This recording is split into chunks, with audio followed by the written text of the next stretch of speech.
Your home is waiting for you. Welcome to Real Estate with Diana, our first episode of the podcast. I have Tuli from Mortgage Scout with us today. Tuli, how are you? I'm good, Diana, and thank you so much for having me today. No problem. I know we've been wanting to do something like this for a while. Mortgages, which is what we'll be talking about, is a big topic with especially first-time homebuyers who don't really know what they are. But before we get into that, do you want to let us know a little bit about yourself? I would, thank you. So I'm Tuli Paribet.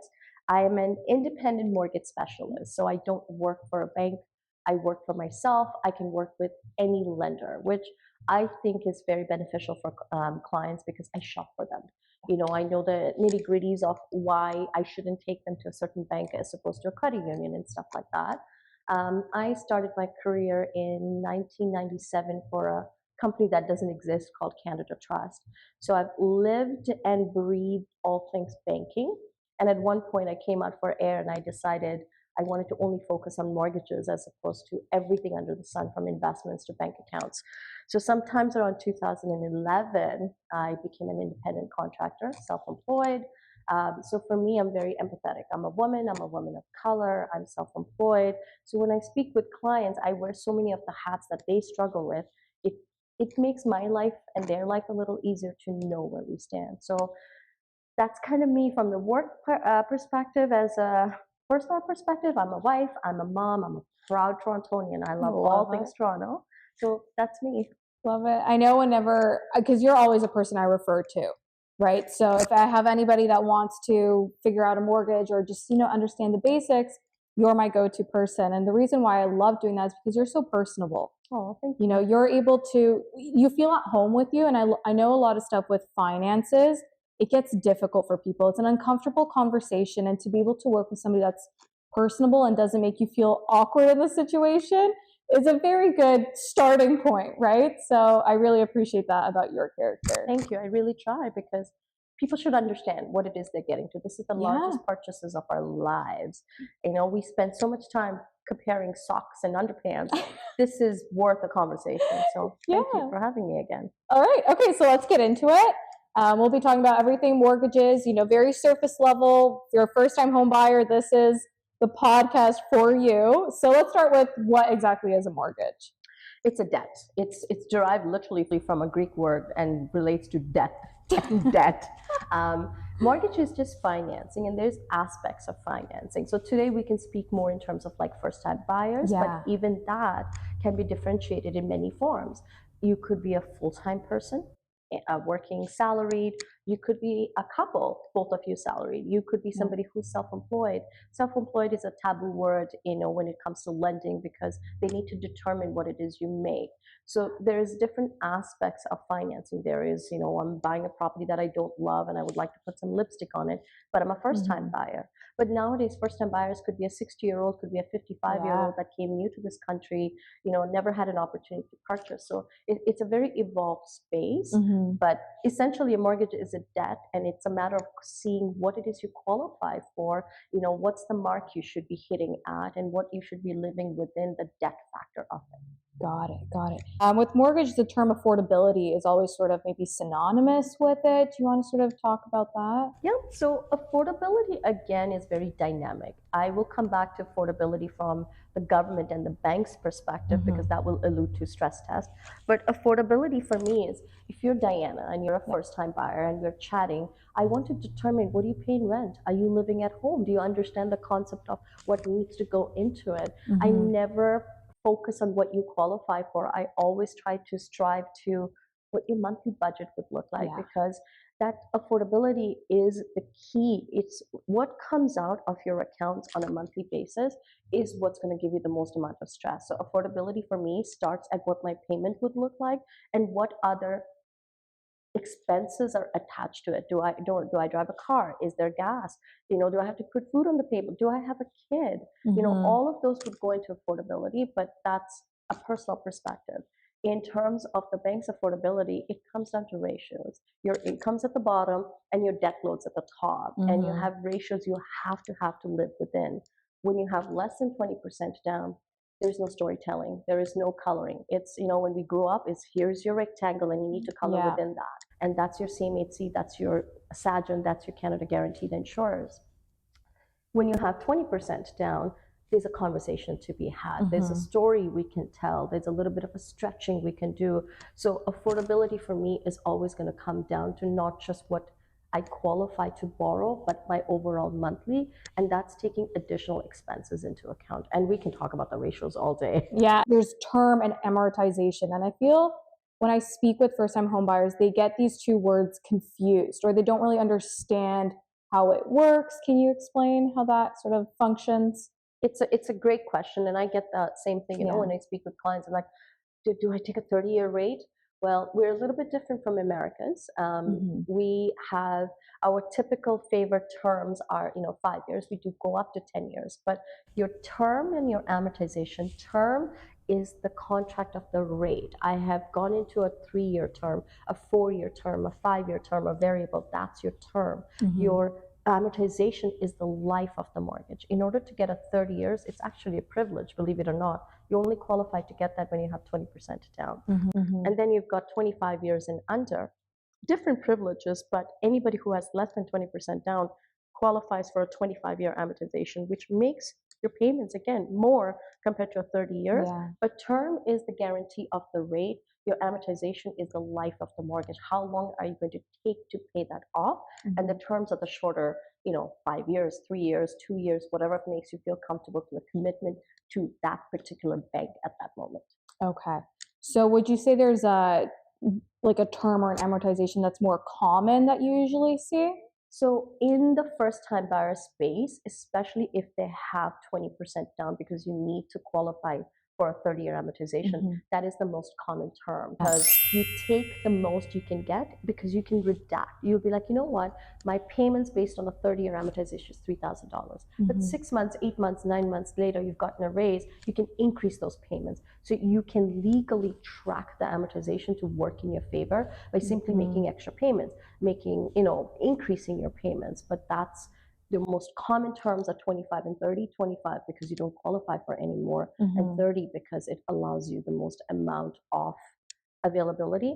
And now I'll segue a little. In the 20% space, believe it or not, it comes at a cost, but we do have 40-year amortizations back in the market again. Oh, okay. Yes, it's not a common amortization, but 40-year amortization exists, and it should only be taken for anybody who's having a hard time going, you know what, if I had an additional $30,000 or $40,000, I would have actually qualified for the 2-bedroom condo that's going to help my family move into, as opposed to sticking me into a 1+1. So 40-year will come into play, but again, the caveat to that is you need a minimum of 20% down.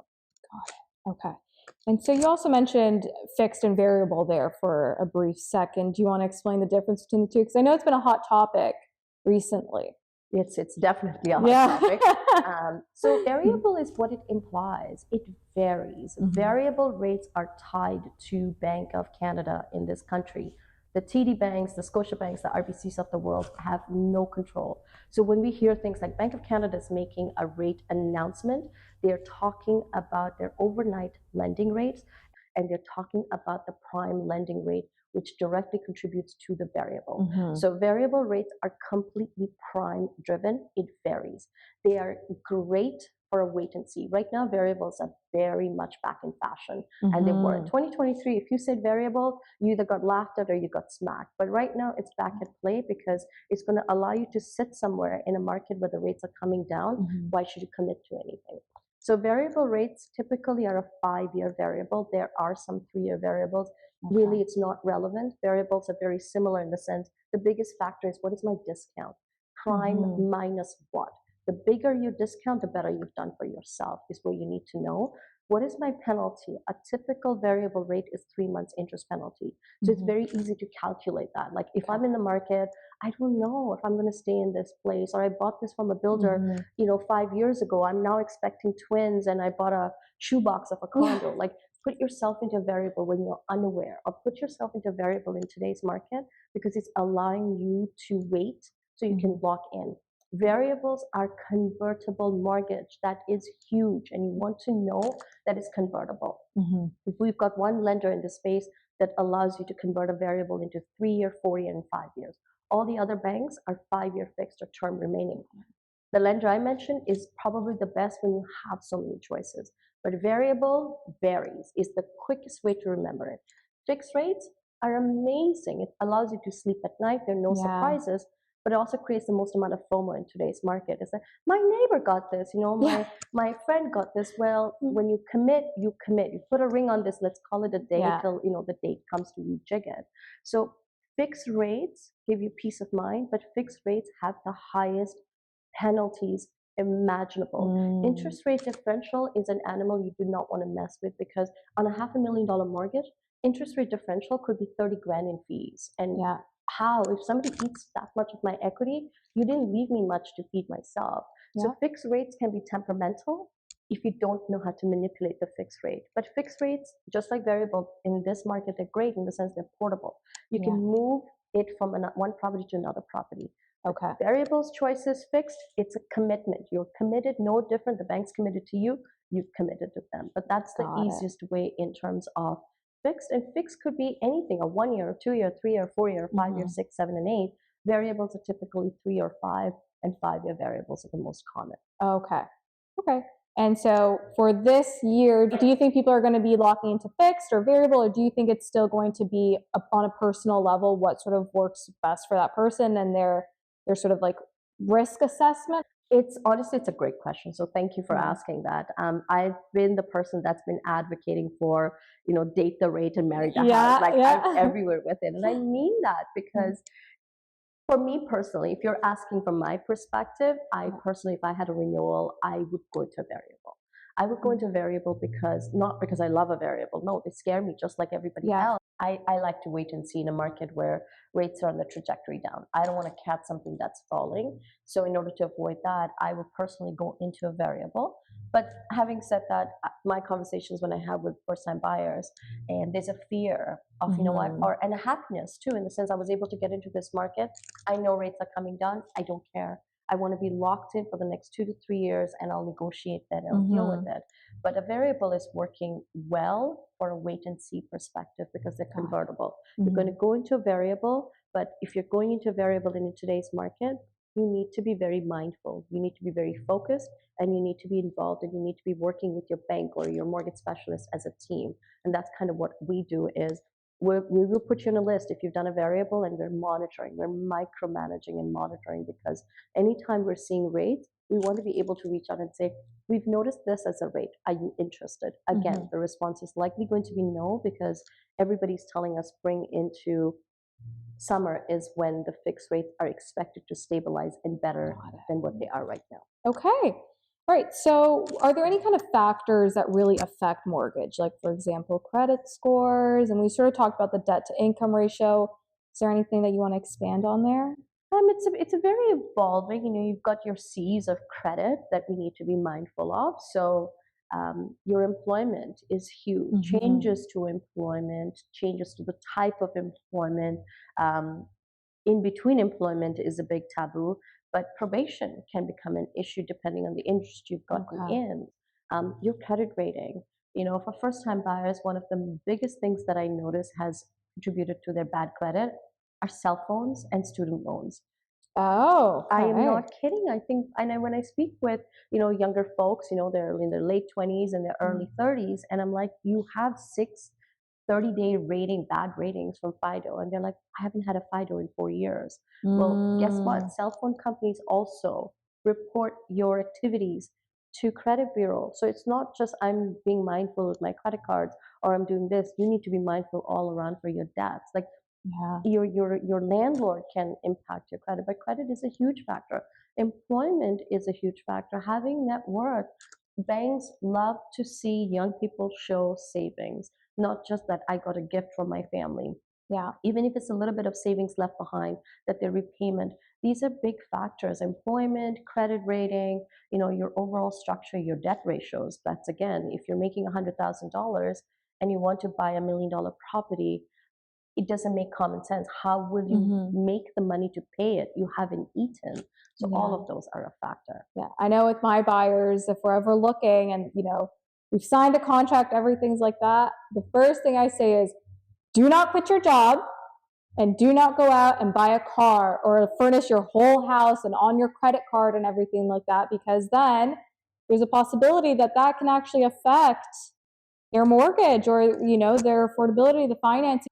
So please keep doing that, Yeah. because between people like you and Mm. maybe people like me, we can absolve and cocoon. Yeah. Because, well, I'm so thankful for my clients who call me and say, can I buy that furniture now? When's your closing date? No, you cannot, because I Yeah. know they need financing. We really need a car. This is going to be a bit of a commute. You cannot get that car. Wait till you're financing. Again, I'm not saying do it after, do it before, but in the middle of a major application, which is your largest debt you're going to ever have, you cannot have other inquiries. Yeah. Banks are going to question that. Car payments. Their car payments on average are $500-$600. That's equivalent to $100,000 in a mortgage. That's your reduction. Know what you're getting into and know your surroundings and avoid anything that we're telling you to avoid. But those are huge things. Yeah. So keep doing what you're doing. Yeah. Do you find that people that are self-employed, do you find it difficult for them to get a mortgage, or is it just a different way around it that you have to go about? It's both, actually. Just to give you a perspective, CMHC came up with a new and improved program for self-employed, because coming out of the pandemic, we have a huge rise in people who became self-employed. Oh.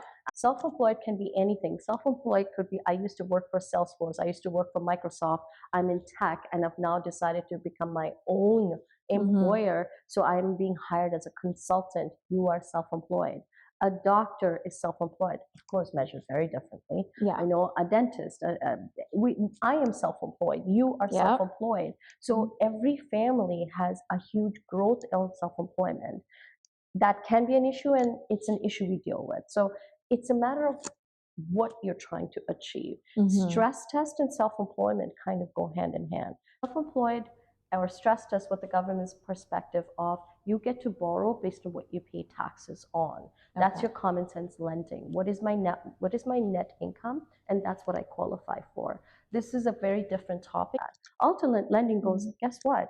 You are the same person that's making the gross income as well as the net income. Let's talk about your gross income and let's figure out a way to lend to that. When there is finesse, when there is exception involved, it's always a cost to the consumer. So if you can absolve the cost, you understand that TD Bank can give me an A rate of 5% today, but the alternate will give me a 6.5% today. If you understand the concept of it, you understand getting into the market, it's a very viable option. Yeah, but you need to understand it. Okay. And then, so we talked about credit scores a little bit there. Is there like a minimum credit score that people should strive for, or? Yes. So when you have less than 20% down, your rules are stringent. They're not dynamic. 680 is where the banks tend to look. 680 where CMHC, SAGN, Canada Guarantee will look at.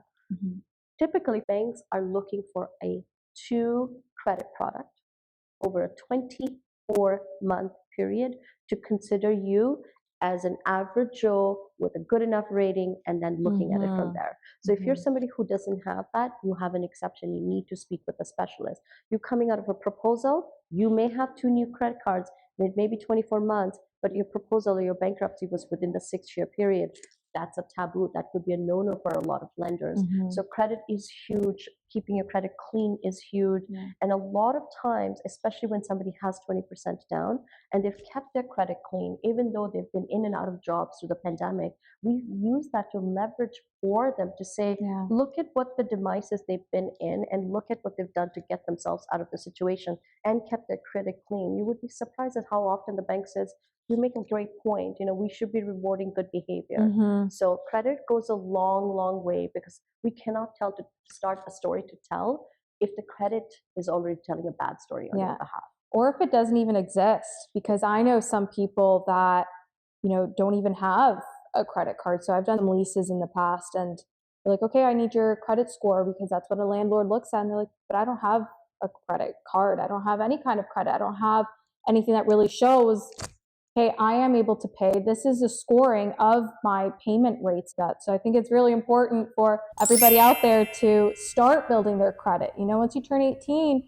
really sit down with a financial advisor, sit down with somebody and have that discussion about building your credit, because, down the line, if you do want to buy a condo, if you do want to rent something in Toronto, it's needed.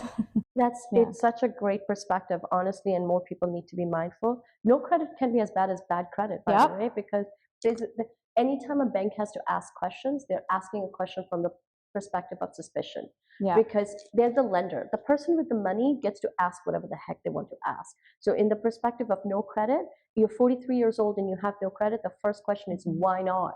How have you gone through life in North America with no credit? So those are things we look at. Those are things we ask for. But young kids coming out, like seriously, it's clean. You need 2 credit cards, like Yeah. two. Doesn't matter. $500 limit, $1,000 limit, 2 credit cards. Keep it clean. Keep it revolving. Keep using it. It's going to establish you. Yeah. Good. I'm glad that we were able to cover that Mhm. topic because I talk with a lot of young people that are, just getting into like the university area and everything. And I don't think this is a separate topic, but in schools they don't really discuss this. They don't really educate on this. So I feel like us putting it out there is a really good point for them to put it in their heads. Like, yep, let me just go get that credit card, but be mindful about it. Yeah. Yeah. Be smart about it. Definitely. Yeah. That's another thing. Don't change that. Keep advocating for that. I do the same thing. Okay, so when it comes to down payment, is there any kind of programs or options for first-time homebuyers out there to help, get them into the real estate market? Honestly, there are lots and lots of Yeah.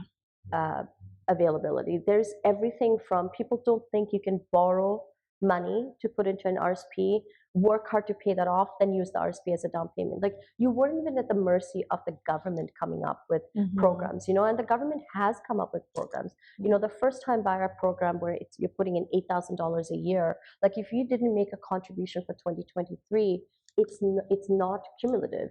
This Yeah. year is not $16,000. You've just lost out on that limit. Yeah. People are using their first time buyers, but depending on the client themselves, like for me it's always, I look at the income, I look at the overall structure. There's things called options for home, and Torontonians are unaware of what an option for home is. Again, it's a great topic, a different day's topic for you, So stay tuned. but there are so many aspects of down payment, not just gift, not just RSPs, not accumulating RSPs, going into pensions then, but each one has, like the government ones can be restrictive. Like the CMHC's program of being able to take 5% for existing home or 10% for builder homes, there's a cap on the income that can be used. So in Toronto, it's 150. Well, a family of two will surpass making 150, or else we can't survive in this market. Yeah. So each is determined at the time, but there's so many different incentives that are at play. I'm glad to hear that. And I've looked at all these incentives too, and I do pass them along to my clients. I am glad that there is an opportunity for people out there, especially first-time home buyers, because I know the big conversation right now for first-time home buyers is, I will not be able to afford it. I can't get into the market. Like, I can't even consider it. But if you really sit down and you look at what's out there and you look at your credit and you look at your finances, you might be richer than you think. You might be able to afford a little bit more than you actually do. I know with a lot of first-time home buyers, it's very gloom and gloom. Like, oh, I can't. I don't want a condo. I want to have a house. I don't want to waste money on a condo. But there's, you got to get into the market somehow, right? So I'm glad there is opportunities. I think people do need to sit down and look into these opportunities to really help them get on the first step into like the right path of home ownership. I think we're at a point where not just banking, not realtors, not just us, I think we all need to go back and sharpen our pencils. We need to look at the overall structure. What we want versus need is becoming a play. Yes. I don't want to be in a condo because it has a maintenance fee. Guess what? I own a home. And you don't want to know my maintenance fee. I wish somebody was taking a flat fee from me.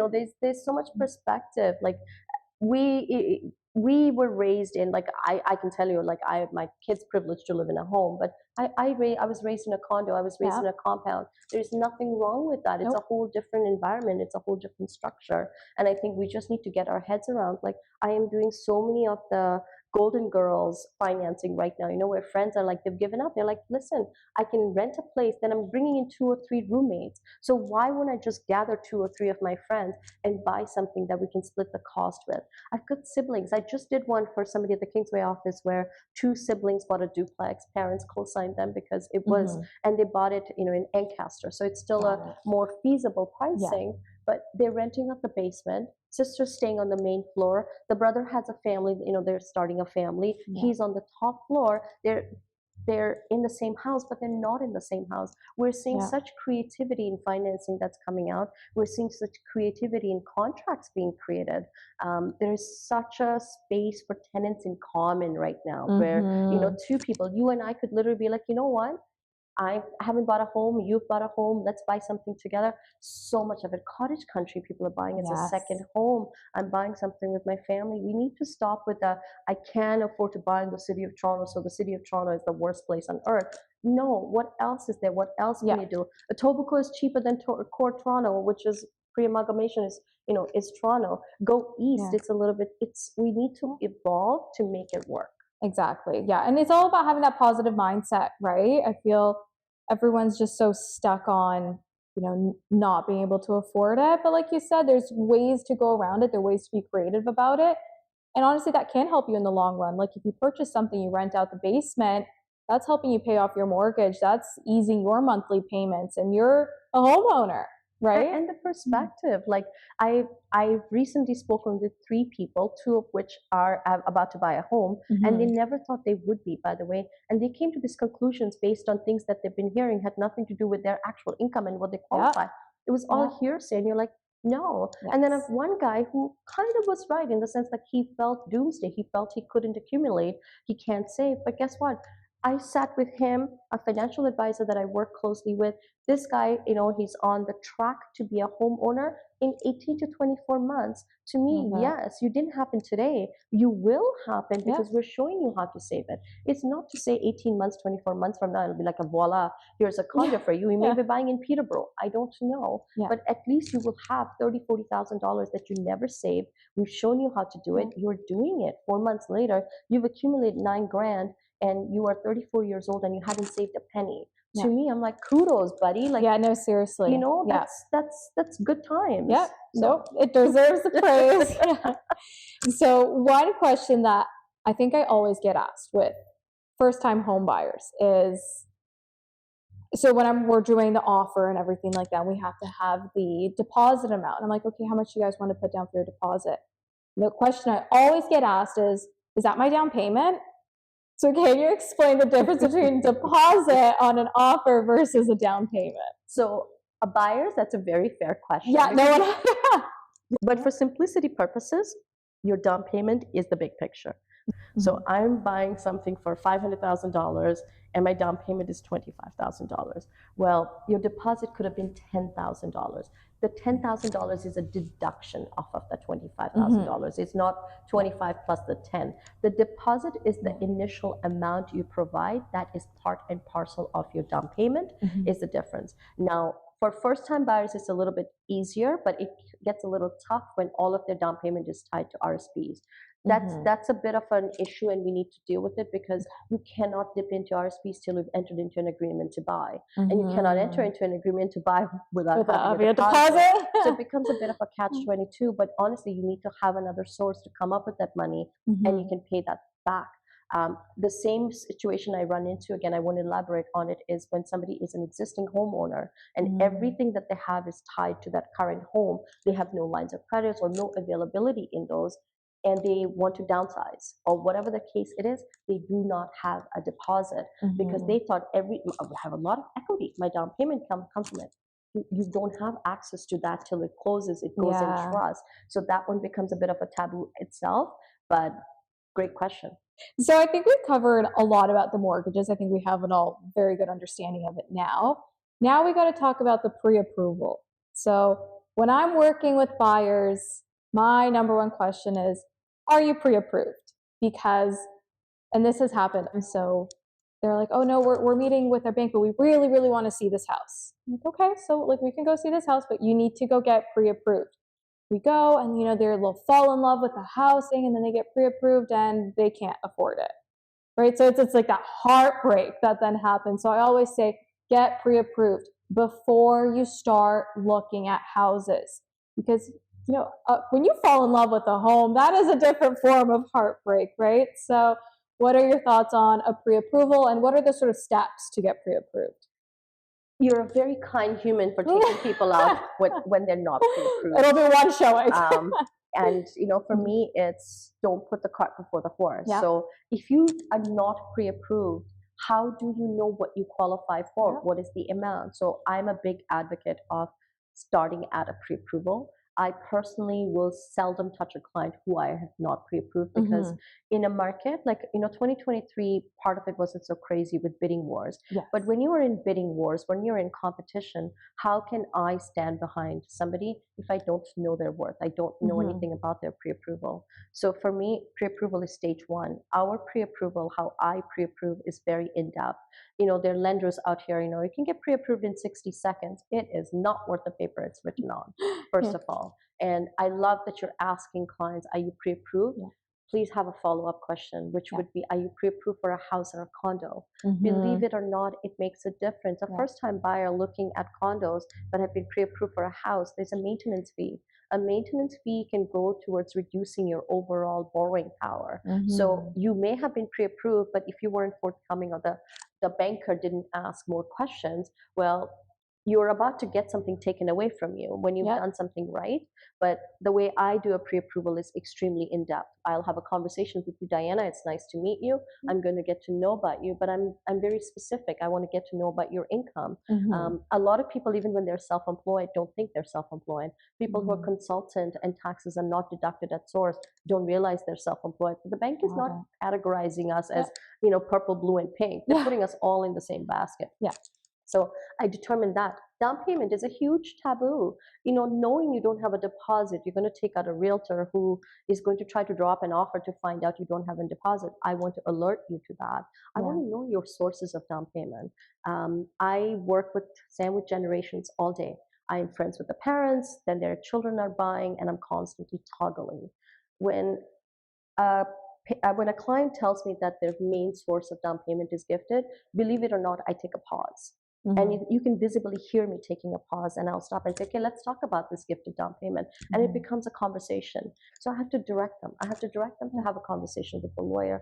But a pre-approval should be, and it's really the most amount of control you've had before you've gone into an agreement to purchase, because you're letting me know everything about you. So if there are things that I need to know, I'm going to alert you to it. Truly, this is my job, but I'm up for an offer that could happen. Oh, how long will your probation be? Can you negotiate on the probation? We're constantly helping you guide or helping clients we pre-approve with.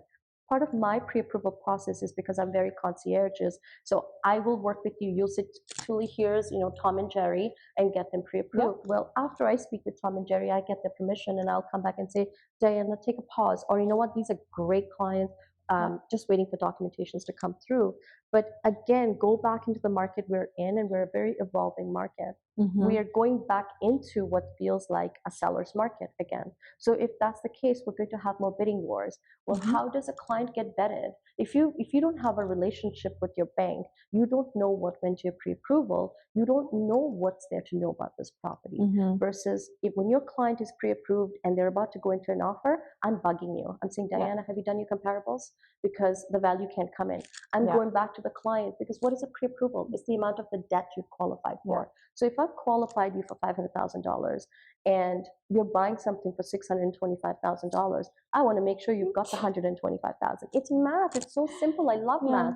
A plus B is your maximum purchase power. Make your real estate agent happy. Make yourself happy. Know your budget. So pre-approval to me is one of the most important things you can do for yourself. So what does the loan application process look like? Are there any kind of certain documents that somebody would need to give you, or they could start maybe preparing? So I'm going to send you our mortgage plan that we send out. But if Diana, you were my first time buyer, I've had a conversation with you. Now I know what your income structure is like. I know what your spouse's income structure. I've even gone and asked, do you get any child benefits from the government? Because I can use that as as income. Does your company pay for your car? We've covered all that. We know your down payment. Then my office is going to send out your mortgage plan, your next steps. There is an application. It's customized to the list of documentations you need to give us. I am not one of those people that you're going to write down that I make $63,000. The bank is not going to take the word for it. I cannot. I have to verify it. So we'll give you an itemized list of everything needed. Down payment. What if I missed the conversation of all of it was in the RSPs? When we get the statements back, it's like, wait, everything's tied up. How are you going to come up with the deposit money? So it's very in-depth. We ask for everything up front. I treat my pre-approval almost like an approval. So if you're self-employed, I am asking you for your tax filings, because without that, I'm blind. I don't know your gross income versus your net income, and I want to be able to give you an accurate figure. And a pre-approval should come from a bank, not from somebody's letterhead, not from my office. It's from a bank, somebody who is in a position to lend you. You've got your figure A, you know your down payment, figure B, C, ta-da, you know your purchase price or your maximum limit. Yeah. And so how long would you say a pre-approval is? I know sometimes it varies from bank to bank. It's typically 120 days. Okay. And again, we are very exclusive. We work with our clients repeatedly. So, 120 days later, we will check in. We will check in the 130-day, 120-day mark. And if they're not active, we wouldn't advocate you do another pre-approval, because if nothing in your life has changed, your employment is the same, your credit is the same, what you're trying to buy is the same. The only thing that has expired is really the rate in a pre-approval. So if you're active, we want to book it. Like right now, it's redundant. No matter what we book, by the time we close, you're going to do better, because we're in a trajectory down versus 2023, the complete opposite. We booked something really bad and it got worse in the market. So pre-approval 120 days and we check in. So are there any kind of hidden costs or fees associated with it? Not so much hidden, but fees you should know about. So one of the things I find first-time buyers get a little stumped on, when you have less than 20% down, it's not free, it's a privilege. So that premium is added to the mortgage, but the tax on the premium is not. And sometimes that is $1,600, $1,700, $1,800, $1,900 that you weren't thinking of. And as a first-time buyer who every penny matters, that couple $1,000s can sometimes throw them off. So the tax on the premium is never added to the mortgage. Appraisal can become a cost, but appraisal, the cost is anywhere between $350 to $800. Speaking, million, million and five up to should cover that. Other than that, you've got your big land transfer taxes. Banks typically don't have fees. Me as an independent mortgage specialist, I don't have fees. The banks pay us for it. The fees are incurred, again, as a first-time buyer when you're going into alternate lending. If you have to step outside of traditional lending, always comes at a cost. But a prudent person would take you through what your cost would look like.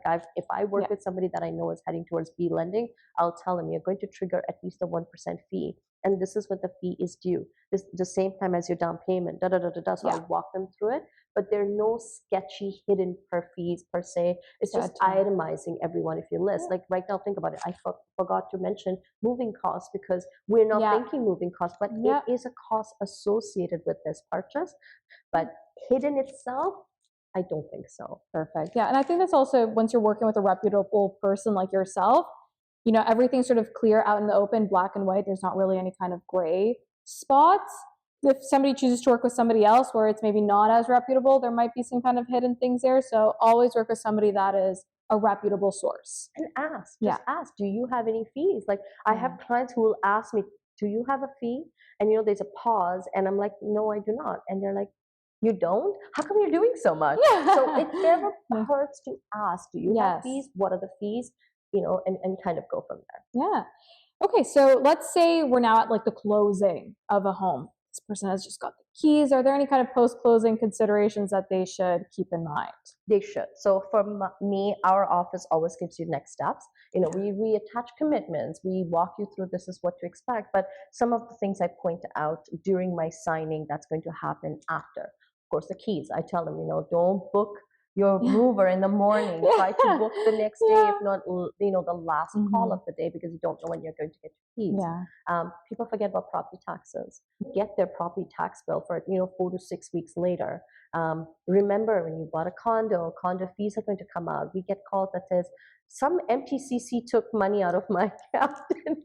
I don't know who Do you know what MTCC is. MTCC stands for? So Yeah. we kind of give them the next steps of what to expect. I personally push them into booking a call with me 30 days to 6 weeks out. Just how can you remember everything that's been covered? You know, like Yeah. my first payment, we do a lot of cashback where we negotiate incentives with the banks, Mhm. and those are typically not paid for 30 days or so. So again, we diarize a note, but Yeah. make your payments, like, walk you through it, your next payment. So one of the emails that comes out from our office is your next full payment to do on this date.